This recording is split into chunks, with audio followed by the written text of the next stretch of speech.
The question is business can help society to tackle its problem because of. तो यहाँ पे आपसे question पूछ रहा है कि बिजनेस जो है वो सोसाइटी के प्रॉब्लम्स को सॉल्व करने में हेल्प कर सकता है, क्यों?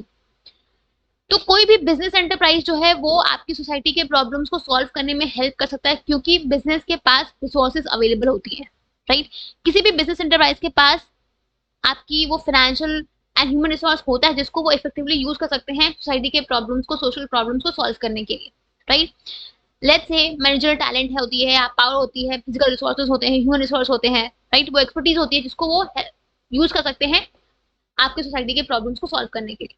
इससे सिंपल सी एग्जांपल लेते हैं कि अगर मान लो कि अ, कभी कंट्री में कोई एपिडेमिक आती है, कोई बीमारी फैलती है, तो इन दैट केस अगर बिजनेस के पास आपकी वो, अगर वो कैपेबल है कि वो, उनके पास वो फाइनेंशियल रिसोर्सेज अवेलेबल है जिसके थ्रू वो रिसर्च एंड डेवलपमेंट पे खर्चा करके मेडिसिन को डेवलप कर सकते हैं, तो in that case they should do so, right?